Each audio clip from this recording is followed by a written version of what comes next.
I have another question here. आपने विश्वामित्र लिखी है, तो और उसके साथ परशुराम भी लिखी और भारत भी लिखी। तो ये तीनों बुक को लिखने के पीछे फिर आपका रिसर्च कैसा था? मतलब how did you manage to write these books? Research Vishwamitra के लिए because I was new, that was my first book. So I basically did a lot of study of the scriptures. तो उनकी story, Vishwamitra ji की story काफी जगह पे है, but बहुत पार्ट्स एंड पार्सल्स में है.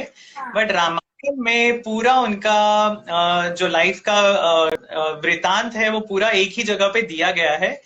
And that is the Balkand when Vishwamitra ji takes Ram and Lakshman to the forest.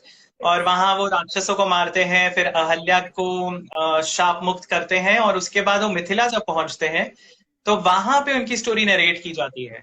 सो वहां पे उनकी पूरी स्टोरी मैंने पढ़ी और फिर मैंने उसे अपने दिमाग में उसे ऐसे बिठाया कि जो मुझे या एक मॉडर्न रीडर को समझ आ सके.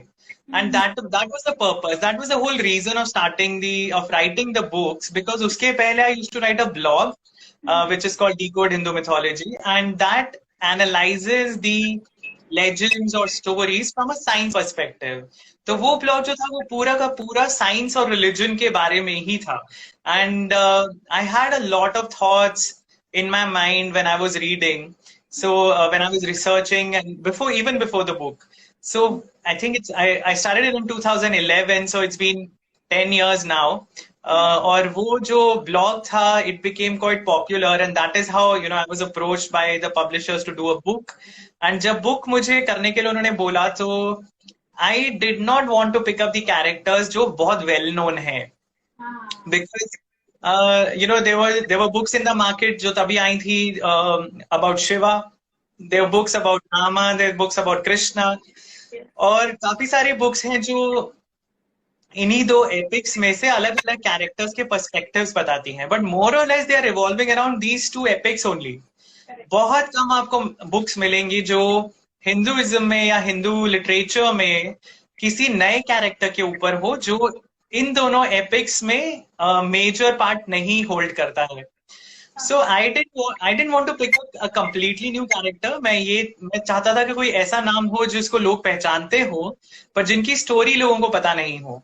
क्योंकि the whole purpose of writing a book for me was to share the knowledge, share the information with others. अगर मैं वही रामायण या महाभारत पे ही लिखने वाला था तो फिर मुझे कोई उसमें इतनी दिलचस्पी नहीं लग रही थी. वो एक नया काम पकड़ने के लिए हाथ में, which was a very different and a difficult thing to do. Writing a book is not easy, but that is how मेरी research जो थी उसमें तो I was using scriptures as my primary source. But जब मेरी second book Parshuram जी पे आई, तब I actually traveled to different places जो उनकी birth से associated हैं, जो उनके life से associated हैं, at least wherever I could go. And उस basis पे then I could create the environment in the book. And Bharat ka, unfortunately, he is the man after whom our country is called Bharat. वो एक emperor थे जिन्होंने बहुत सारे kingdoms को unite किया, इंडिया को दोबारा इकट्ठा किया, एक नेशन बनाया. पर उनकी स्टोरी बहुत ही लिमिटेड शब्दों में बताई जाती है पुराणों में. और दुष्यंत और शकुंतला की स्टोरी काफी लोगों ने सुनी होती है, और उनके बेटे थे भरत, पर सिर्फ उनके बचपन की स्टोरी पता है, because it is Shakuntala story.